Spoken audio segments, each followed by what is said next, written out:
ये जो ली होंगी बचपन में जो ली है, बचपन में आपने ली होंगी, लेकिन आपने कुछ दवाइयाँ ली हैं क्या मैं कभी? 15 साल से कोई दवाई नहीं खा रही। तो आपको गेहूं से एलर्जी किस तरह वो की? मैं जब यूरोप टूर में ज्यादा करने लगी ना, तो गेहूँ उस समय बंद हो जाता था। फिर मैंने आके गेहूँ खाना ही बंद कर दिया। तो अभी मैं लेकिन गेहूं से एलर्जी का मतलब क्या है? एलर्जी मतलब जब मैं गेहूँ खाती हूँ ना, तो मेरे लिम्फेटिक सिस्टम में शायद प्रॉब्लम हो जाती है, पेन हो जाता है मेरे पैरों में इमीडिएटली। ये मैंने नोटिस किया। तो पता नहीं, फिर मेरी बॉडी अभी मैंने उसको वो बंद कर दिया कई सालों से। अभी मैं आधे ज़्यादा मिलेट खाती हूँ, शायद उसकी वजह से अभी मैं रोटी खा रही हूँ यहाँ पे, तो मुझे इमीडिएटली वो फील होता है। इवन डेयरी प्रोडक्ट से मुझे वो फील होता है। हाँ, अब इसका मुझे देखना पड़ेगा कि आपके केस में क्या है, क्योंकि ऐसे लोग मैंने और भी देखे हैं जिनको कहते हैं अब गेहूं नहीं खाना, जो छोड़ चुके हैं, अभी गेहूं नहीं खाना। ऐसे लोग मेरी फैमिली में भी कुछ हैं, तो ये मुझे समझना पड़ेगा। लेकिन जो मैंने समझा है वो ये कि बहुत सारी जो एलर्जीज हैं सो कॉल्ड, इवन ऐसी चीज़ों से, दूध से और गेहूं से, उस तरह की चीज़ों से, वो उसमें इसका हाथ होता है वैक्सीनेशन का। हाइपर सेंसिटिविटी, मैंने तो नहीं, कुछ ऐसे प्रोटीन्स जो उस वैक्सीन में हैं, अगर वो डाल दिए जाए तो उनके प्रति आप में हाइपर सेंसिटिविटी आ जाती है। दूसरी डोज आपको मार भी सकती है हार्मलेस चीज़ों पर से। मैंने नहीं लिया, तो फिर मेरे केस में कैसे हो सकता है? और मैंने कब छोड़ा? आपके केस में मुझे देखना पड़ेगा, लेकिन मुझे लगता है कि आपको कोई सिवियर एलर्जी की प्रॉब्लम नहीं है। अगर थोड़ा बहुत दर्द है, हो सकता है। मैं वो बहुत ज्यादा टाइम जब बैठती हूँ ना, और बैठ के जब उठती हूँ ना, तब रेडियो में लेकिन उसको आप गेहूं से कनेक्ट कर रही है वो। क्योंकि वो तभी हुआ ना जब मैंने गेहूं वगैरह खाना सब बंद किया। और वो एक साइंटिस्ट है गाबोर लिंड्सकी, जो मेरे गॉडफादर के फ्रेंड है। लेकिन आप ये कहना चाहिए जब मैं गेहूं की रोटी खाऊंगी तो कुछ होगा मुझे प्रॉब्लम? होता है, होता है। बचपन से तो खाते ही आ रहे हैं, लेकिन अभी पिछले 10-15 साल से बंद कर रखा है। अच्छा, तो फिर ऐसे अचानक जब मैं आती हूँ, अभी जैसे यहाँ पे खा लिया, तो खाने के बाद फिर वो रेडियो में वो दर्द फिर से आना। होता है। तो आपके केस में मुझे समझना पड़ेगा, पर उसके बाद और ये 2 ही टाइम पे मैंने नोटिस किया, या तो गेहूं से, या फिर मैदे का कुछ खा लूँ, या फिर डेयरी प्रोडक्ट खा लूँ, तभी वो होता है, अदरवाइज नहीं होता। तो वो मुझे समझ में नहीं आया कि मैंने तो कोई वैक्सीन नहीं ली, और 15 साल से हमारी पूरे फैमिली में किसी ने दवाई नहीं ली। हम तो मेडिसिन लेस ही जी रहे हैं। यहाँ तक कि आइडोक्स वगैरह, मूव वगैरह ऐसे भी कुछ मेरे घर में नहीं मिलेगा। इतना आपका तो आप तो बिल्कुल सही चल रहा है, और आपको लगता है किसी चीज़ से डरने की जरूरत नहीं। रही बात आपको ऐसा लगता है मेरी इम्यूनिटी क्यों डर नहीं, पर मैं जानना चाहती हूँ कि फिर मेरी इम्यूनिटी क्यों लो हो गई। लेकिन इम्यूनिटी लो से आपको क्या मतलब है कि मैं पहले 16-16 घंटे काम करती थी, अभी मैं अगर 5 घंटा भी काम करूँ ना, तो थोड़ा सा थकावट होती है, तो वो समझ में आता है। लेकिन उसको आप इम्यूनिटी से कैसे जोड़ रही हैं? क्योंकि वो अभी कोरोना के इसमें हुआ ना। हाँ, वो इसके साथ कोइंसाइड कर रहा है, लेकिन मुझे नहीं लगता इसका संबंध किसी भी तरीके से कोरोना से होगा। I don't think so, because जैसे थकावट हो जाना और ये सारी चीज़ें, इसको हम ये सो कॉल्ड इम्यूनिटी से ना जोड़ें। इसके कई और फैक्टर्स हो सकते हैं। अब जैसे मैं, एजिंग तो सबकी हो ही रही है, एज तो एक फैक्टर होता है। हाँ, पर ये 4 साल में ये थोड़ी ना तो मेरी एज हो गई, इससे पहले भी तो हो रही थी ना। वो मतलब वो क्वेश्चन आता है। हाँ, वो आता है, लेकिन मैं कह रहा हूँ थकने को इम्यूनिटी से आप मत जोड़िए। थकने का इम्यूनिटी से संबंध तो नहीं है मेरे साथ। ओके। अब जैसे मैं हूँ, अब 5 साल से मेरा जीवन तो यही है कि ज़्यादातर मैं सेडेंटरी लाइफ जी रहा हूँ। पहले चलता फिरता जाना था, वो सब नहीं है। 5 साल में मेरा जीवन भी ऐसा हो गया। हाँ, हाँ, शायद ये हो सकता है, क्योंकि मैं यही सब लगा रहता हूँ, हाँ, मैं अभी लैपटॉप पे और इस पे। एग्जैक्टली, ये हो सकता है। तो मेरा वो जो पहले चलना फिरना था वो भी नहीं रहा। हाँ, मेरे 2 अब साल मैं से ज़्यादा थकता हूँ। ये तो 2 अब साल मैं, से कार में ही मेरा सब कुछ होता है, खाना भी कार में। तो पेशेंट आपकी चलना 100 एक्सरसाइज, कदम भी नहीं। जो स्टेमिना आपका कम हुआ है, हाँ, तो शायद, हाँ, तो शायद स्टेमिना कम हुआ है, हार्ट की जो होनी चाहिए थी मूवमेंट नहीं हो रही, स्टेमिना कम हो गया, कार्डियोवैस्कुलर मूवमेंट जो होती है, नहीं ये बनवानी थी, बना दी, क्या ही बना ये रीजन हो सकता है। ये रीजन मुझे लगता है। मेरा भी यही है। कि यहाँ पे मुझे मतलब मतलब इसकी तार हुई। जैसे घर में होती है, ले फिराओ वहाँ पे शहर में होती है, यहाँ पे बहुत सब थोड़ा सा होता है, पर otherwise फिर अभी कुछ नहीं हुआ। इसकी बनाऊंगी। और दलिया खाने से नहीं होता, ये बड़ी मजे की बात है। दलिया में क्यों? हाँ, उससे नहीं होता, दलिया खाओ तो नहीं होता, पर रोटी खाओ तो होता है। पर मुझे लगता नहीं कि इसको एलर्जी कह सकते हैं। I am not sure. अभी जब दलिया से नहीं होता तो फिर एलर्जी नहीं होती है। लेकिन ये राइट बोला शायद आपने, क्योंकि मैं 100 कदम भी नहीं चल रही पिछले 2 साल से। हाँ, ये एक वजह है। स्टैमिना कम तो होता ही है अगर आप नहीं चलते।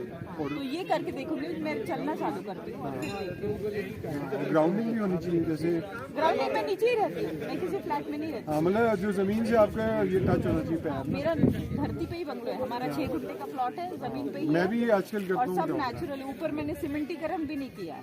हाँ मैंने टीन शेड अभी लगाया, अभी फिर बाद में कॉल लगाऊंगी मिट्टी के। मैंने काफी उसका ख्याल रखा है, सामने गार्डन है, मिट्टी है। ले लिया प्रसाद क्या मैंने इसलिए फ्लैट भी लिया क्योंकि मुझे वो पसंद बहुत जरूरी है। है। माता का तो बहुत जरूरी है। तो मेरे ख्याल से जो आपने अभी पॉइंट बताया वो भी एक पॉइंट हो सकता है, क्योंकि वहीं पे मैं नहीं कर ले ना माता का तो बहुत जरूरी है। मत ले आप। मेरा अपना अनुभव ही यही है। हाँ।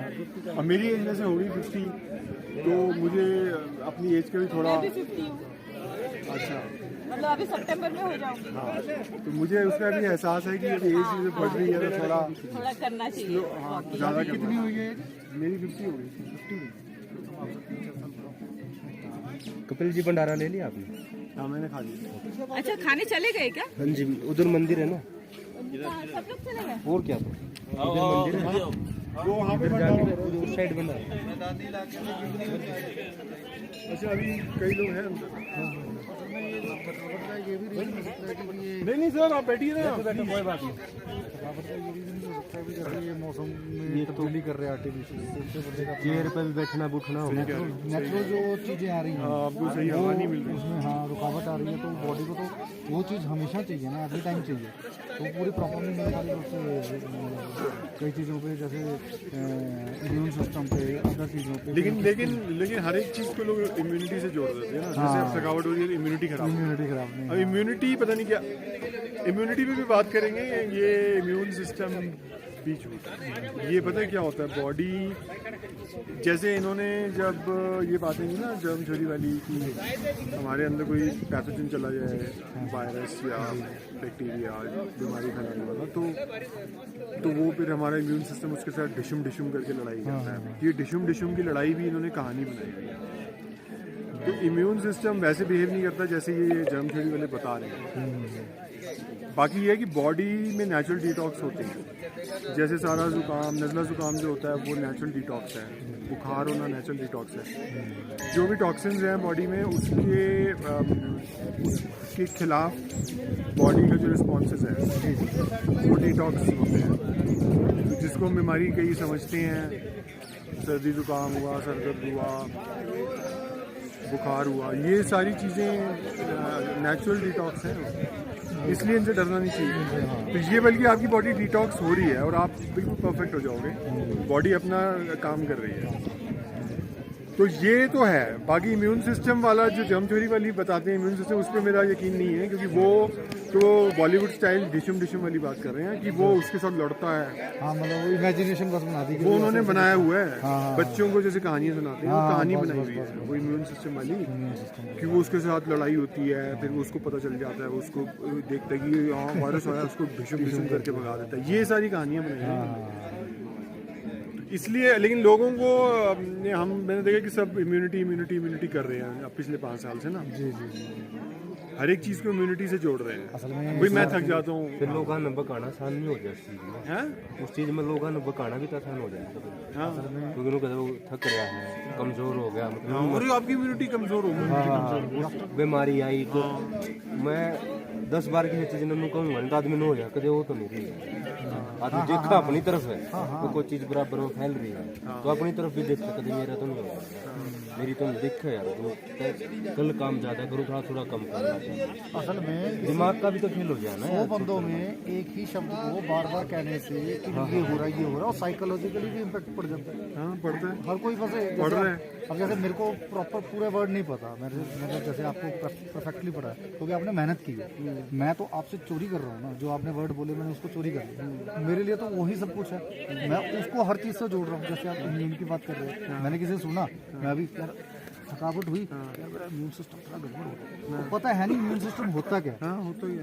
एग्जैक्टली। अब आज के टाइम में जो प्रोडक्ट्स बेच रहे हैं, कोई हॉर्लिक बेच रहा है, कुछ भी चीज़ बेच रहा है, च्यवनप्राश, सब में लिखा है इम्यूनिटी बूस्टर। हर एक में वो ठोकी जाए, उनको पता है अब बिकेगा, तो सबको समझ में आ गया इम्यूनिटी। तो हर आदमी इम्यूनिटी कर रहा है। काढ़ा पीने से इम्यूनिटी बढ़ेगी, च्यवनप्राश ले लो इम्यूनिटी इम्यूनिटी बूस्टर, बूस्टर, हाँ हाँ हाँ यही सब चल रहा है कमर्शियली भी ना।